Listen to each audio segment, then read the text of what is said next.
Good evening, everybody. Good evening, Titan Nation. How's everybody doing? Welcome into another edition of Titans in Truth. I'm your man, Chris, a.k.a. Blue Enforcer, and we're going to have another exciting episode coming this evening. I'm just going to wait for some people to come in and everything, so we're going to get started. Basically, we're going to talk about, we're going to close the book on the debacle that happened in upstate New York. And we're going to get ready for the upcoming game against the Baltimore Ravens this Sunday at 3:25. So getting ready for a big game against the Ravens. Both teams are at 3-2. And the Ravens, of course, coming off of a humiliating loss themselves against the Cleveland Browns. So just waiting on people to get in, and we're going to get started in just a moment.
All right.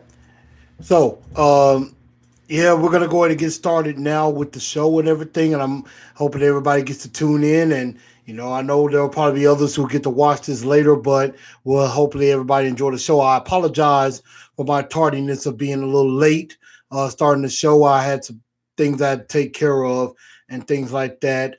Hopefully everybody is safe and sound, especially down anywhere in the Rutherford County area, because there's a big manhunt that's going on. I don't know if there's anything new now because I haven't heard anything new happening since I would say as early as a few hours ago for a couple of escaped convicts. So hopefully they are found and captured and everything. So, but let's get started with the show. Let's just quickly close the book on the debacle that was the Buffalo Bills game. Of course, we lost 13-12 on the last second field goal. Probably shouldn't have been in that situation in the first place. And it was a extremely disappointing game from start to finish. Turn over the ball to begin the game, and it cost us dearly in this game. Taywan Taylor fumbling, Dion Lewis fumbling. And in any game, if you turn over the ball 3 times, you're going to lose the game. And so that is what happened, basically, was that, we suffered a great setback. And so, we should have been sitting here at 4-1 right now, but we're 3-2. We still got a lot of game. We still got a lot of game to play. We're still up 2 games in the division. I thought for the most part the defense played pretty well, but they really could not stop the run very well. I mean, Buffalo ran 43 times for 144 yards. So, the fact is we couldn't stop them when we needed to most. What's up, AZ Mick? How's it going? Let's see. Yeah, I think that is a pretty unanimous winner, or should I say loser there. So that's definitely something to look at. So yeah, Nick Williams had a pretty horrible day. I mean, even though he had a nice punt return to begin the game, pretty much ran the route wrong, caused an interception, and then you have a chance to make up for it and catch a potentially game-winning touchdown pass, and you drop it. I mean, inexcusable whatsoever. And of course, not going to hold up anybody any longer. What's up, Shane? How's it going? Not going to hold up anybody any longer. Of course, the news came out that Nick Williams got cut yesterday by the Tennessee Titans. Of course, Austin Davis was cut too. Anthony Ferguson got added to the 53-man roster along with Robert Spillane, and they added Cameron Batson as the fifth wide receiver on the team. So he may be able to help in special teams and in the return a little bit faster than Nick Williams as well. I mean, all in all, the game was very disappointing. But it's still early in the season. You're not going to win them all. And, there's going to be some games like this. I mean, there's no excuse that, they lose to a team that they should have beaten. But, we know this Titan team. History has shown the same Titans always find a way to lose to teams that are, beneath them. And Buffalo is definitely beneath them.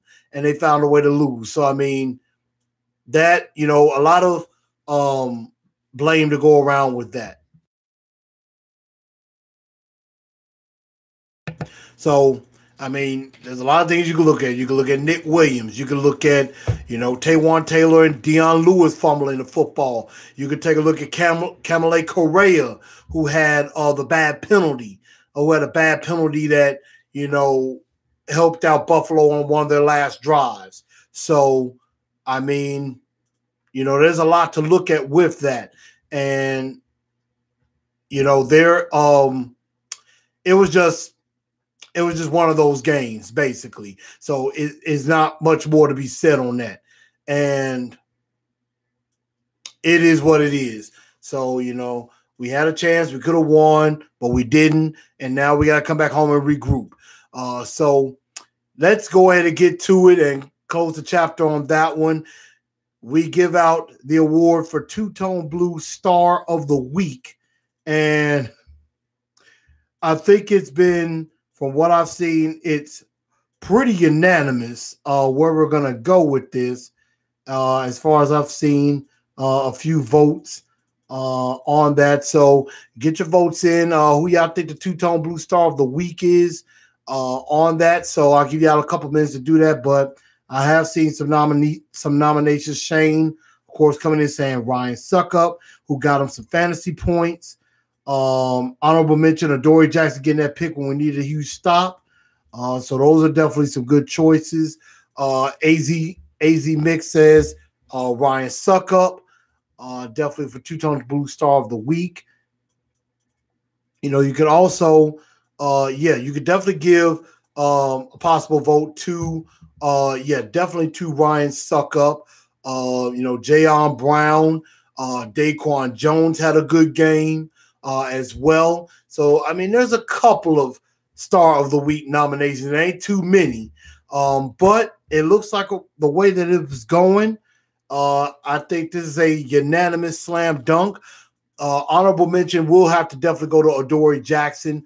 But the Two-Tone Blue Star of the Week is our clutch kicker, the Suckup, Ryan Suckup, taking home the Two-Tone Blue Star of the Week.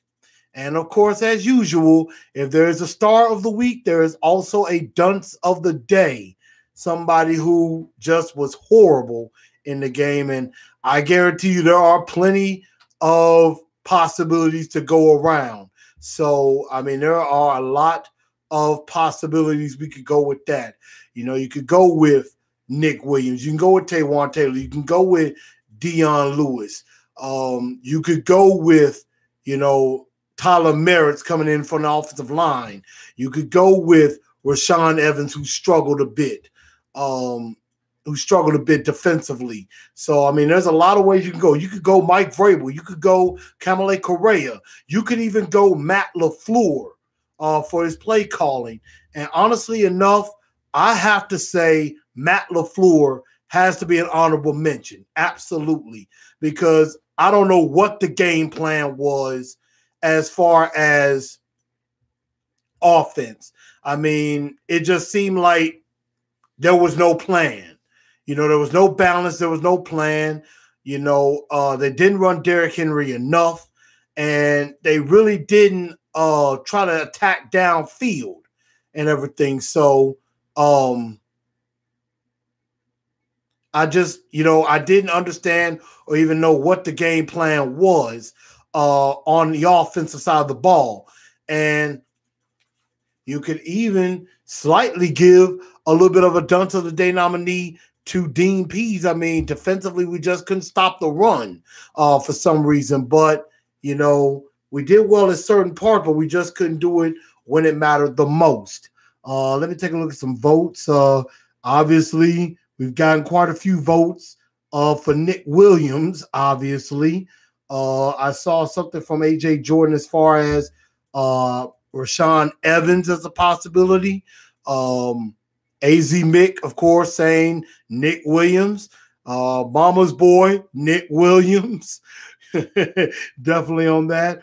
Shane, Nick Williams.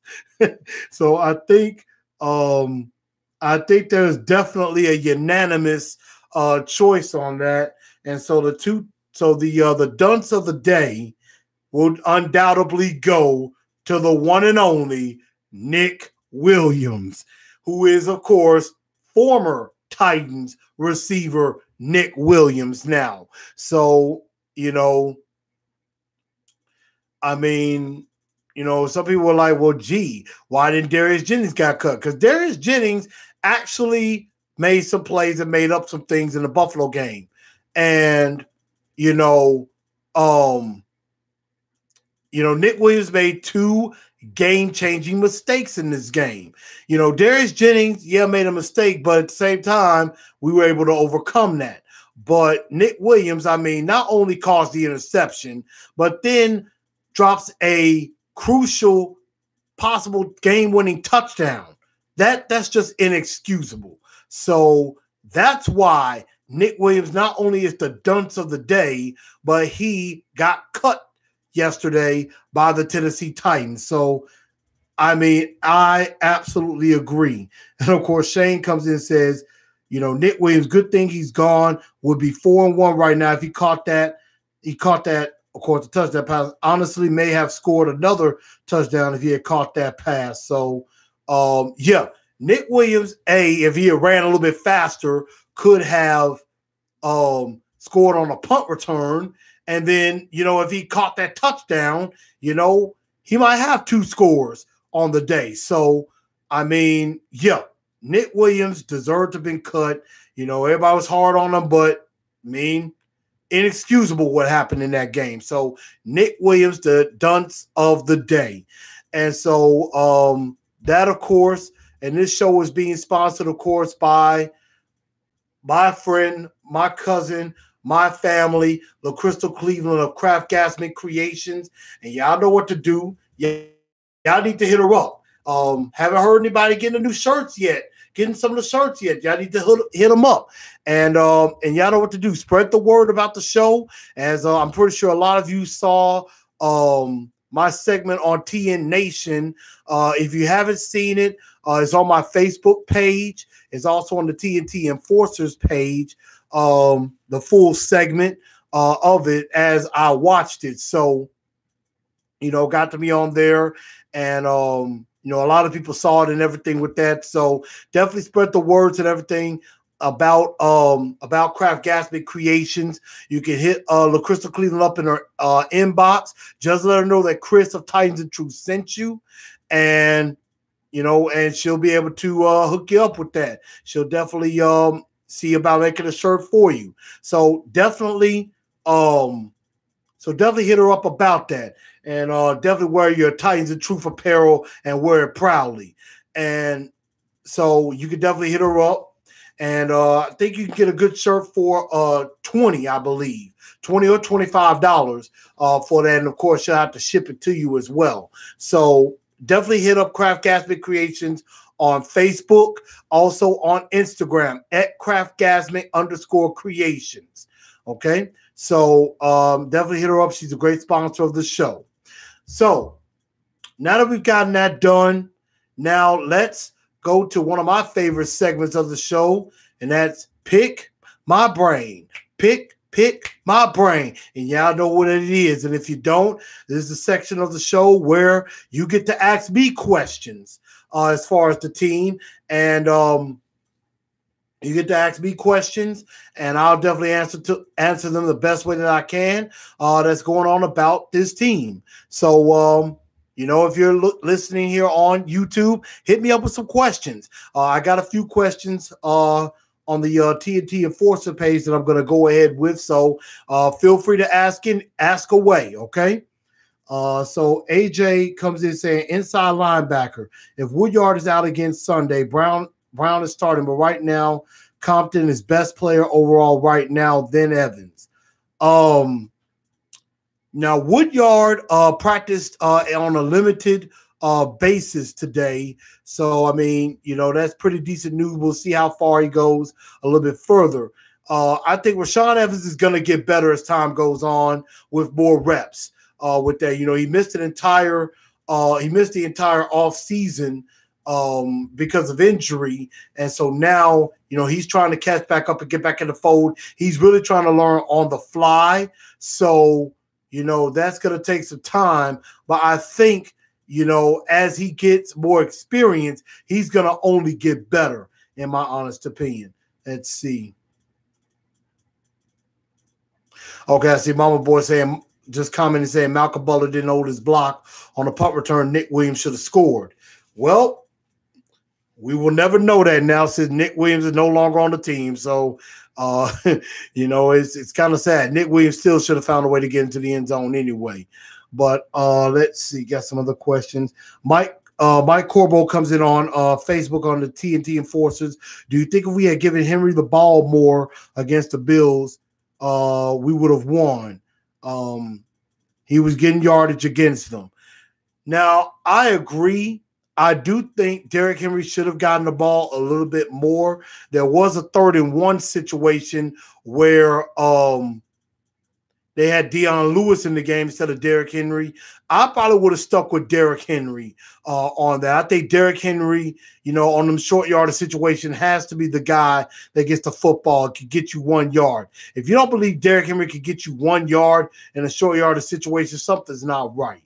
So I think we know that Derrick Henry is a volume runner. He's the type of guy that he has to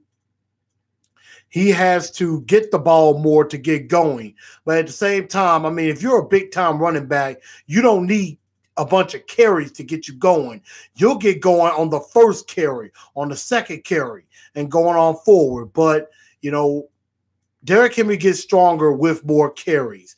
And so I do think he should have gotten the ball a little bit more in that situation. He was actually doing some good.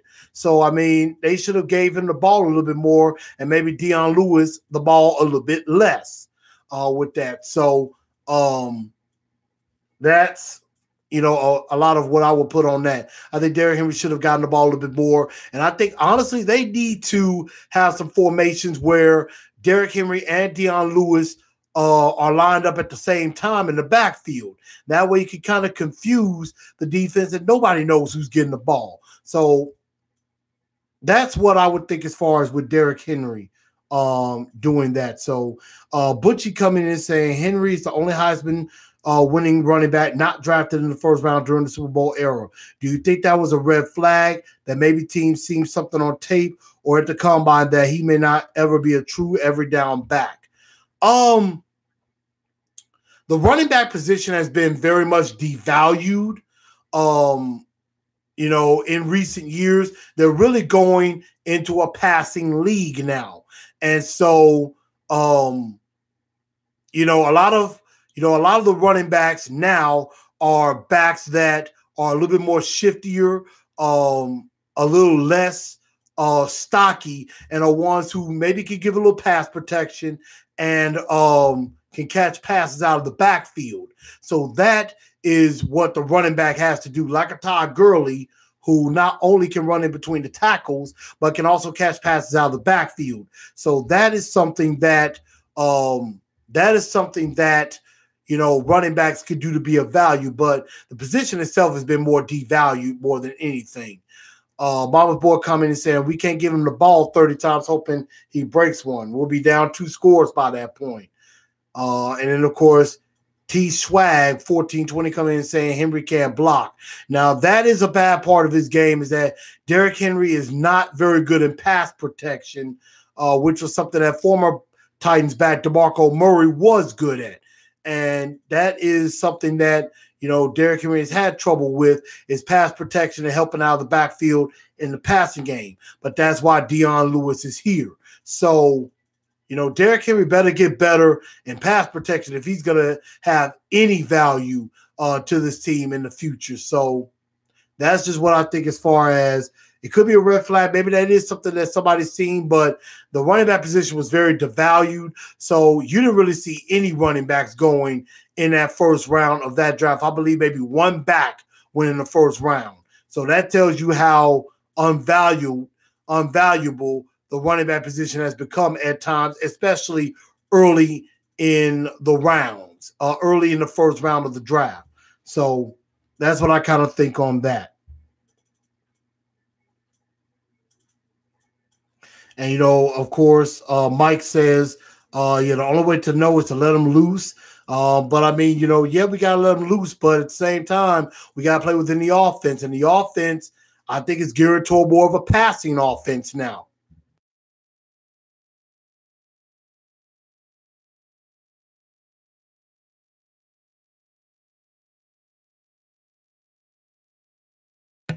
So, yeah, it's leaning more toward of a passing offense now and less of a running game. So that's basically what I'm thinking that we're looking at as far as that's concerned. Of course, Butchie comes back on that. I think they were going back and forth with each other. Fact is, it's either Marcus or Henry. Henry does not hit the holes hard consistently. If you have to tailor an offense for a running back, you're in trouble. Never heard of a team doing that. Well, that happened last year. Mike Mularkey tailored his offense around DeMarco Murray and everything with a sprinkle of Derrick Henry. They love them some DeMarco Murray, and now Matt LaFleur is trying to tailor the offense to Marcus Mariota. So that's where you got to really tailor the offense. You got to tailor it to Marcus Mariota because he's the quarterback.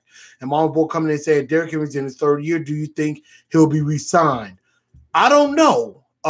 Derrick Henry's got to show a little something as far as what type of back he really can be.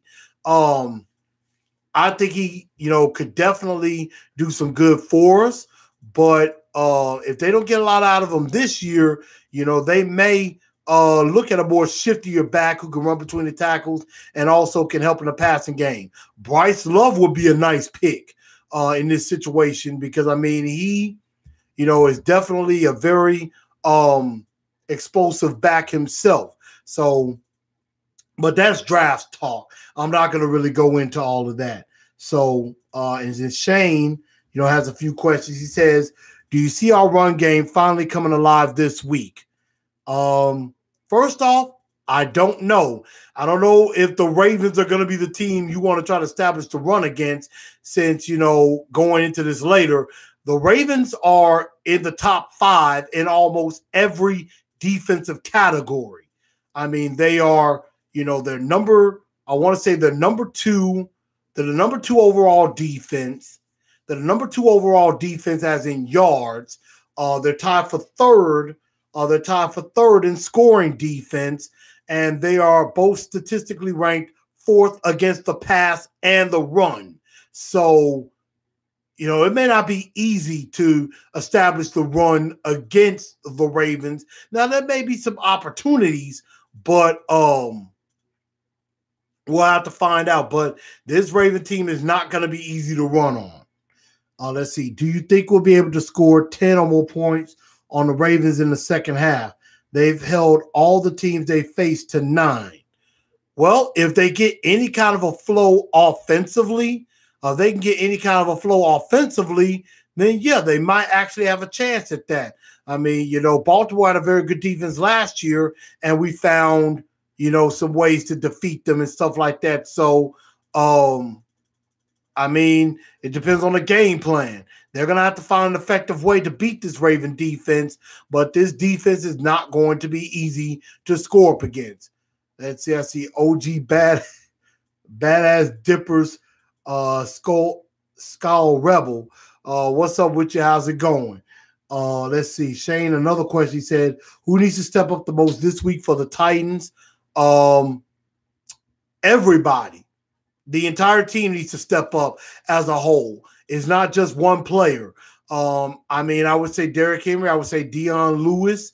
I think the run defense could step up. So I think the entire team as a whole could step up. So that's what I would really look at. Do you see more in the same with field goals, or do you see us getting a couple of TDs this game? Probably a mix of both. The Ravens have had some issues scoring touchdowns as well. So, I mean, this could be a game of field goals, but I think we collectively have the best talent offensively, even though I know the Ravens have Joe Flacco. I know they have a speedster in John Brown. Alex Collins runs very well. So that's just to name a few. Of course, I'm going to get into more of that in my Ravens preview. Let's see. Isn't it something that we have a very low fan attendance rate at Nissan, but we won 8 of our last 10 at home dating back to last season? Actually, we've won either 11 of our last 13 or 12 of our last 14 at home, dated back to 2016. So, I mean, yes, more people do need to go to the games. I absolutely agree on that. If you got tickets, you need to go. You need to be at the game to see this team perform. Because, I mean, we're 3-2. We're looking really good at times. And, yeah, the Buffalo game is probably scaring some people off and probably, has it where there's doubt. But you still got to have faith in this team. If you're a real Titans fan, you stick with this team through and through thick and thin, from beginning to end. Get your butts to the games and get in the seat.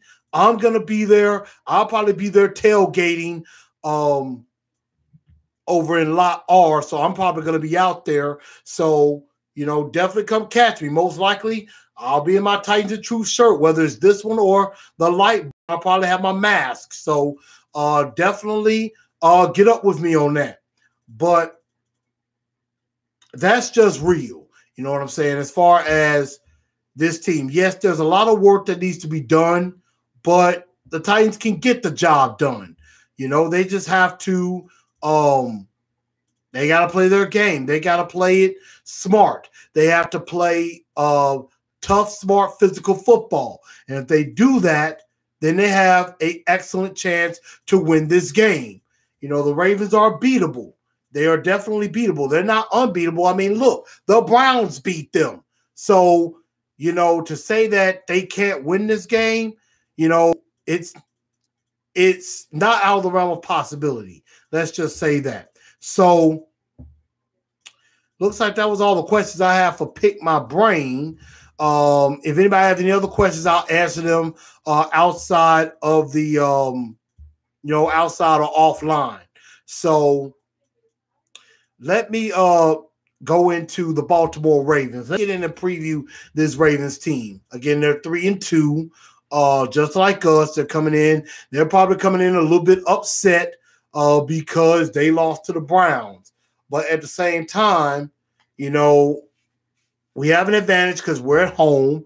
You know, Dean Pease is the former defensive coordinator of the Ravens, so he may have some insight, a little bit of how that defense is ran to kind of help the offense to maybe find some holes against that defense. And then also he may be able to find some ways to crack against the offensive line because he practiced against them all the time. You know, yeah, the receivers may be one where we may be a bit of a disadvantage because they just brought in Crabtree and John Brown. These guys are new, but like the offensive line, the tight ends, you know, a couple of the tight ends, Max Williams and Nick Boyle are, you know, there are ones that Dean Pease practiced against last year. So I think Dean Pease could be a very, very important factor in this game. He's going to be a key as far as what knowledge he could pass on.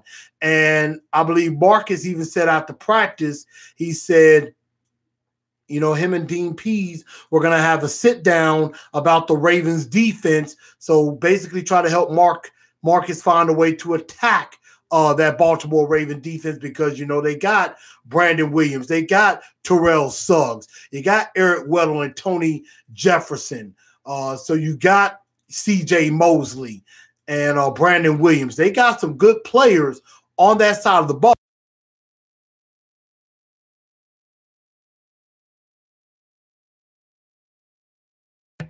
So, I mean, you know, they got players. So we got to find a way to attack them as best as we can, not turn over the ball, and play patient football.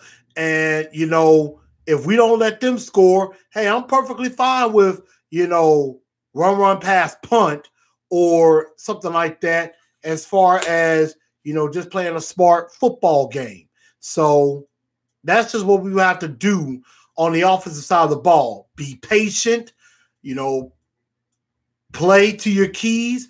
Do not turn the football over. That is the main thing, not turning the football over. That is what can win us this football game. Now, and so going to the other side of the ball, now going in on the other side of the ball is not going to be, you know, going to the other side of the ball is not going to be easy either, you know, because again, you know, Joe Flacco already closing in on 2,000 yards passing already. You know, Joe Flacco is having a much better season and is very is looking really good with his receivers. John Brown already has 3 touchdowns and you know, already, and he's known as a speed demon. He's very fast. Michael Crabtree, we know he still can bring it and everything. So, and also Hayden Hurst, the tight end who was drafted this year from South Carolina, you know, he's going to be playing in this game as well. So, I mean, this is not going to be an easy offense to stop. But one thing we're going to have to do is, first of all, stop Alex Collins in the running game.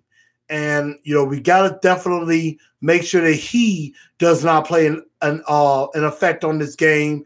And then we can come out to Joe Flacco. We got to hit Joe Flacco. We got to hit him hard. We got to hit him often. And that's something that we will have to do if we're going to be able to win this game. Like,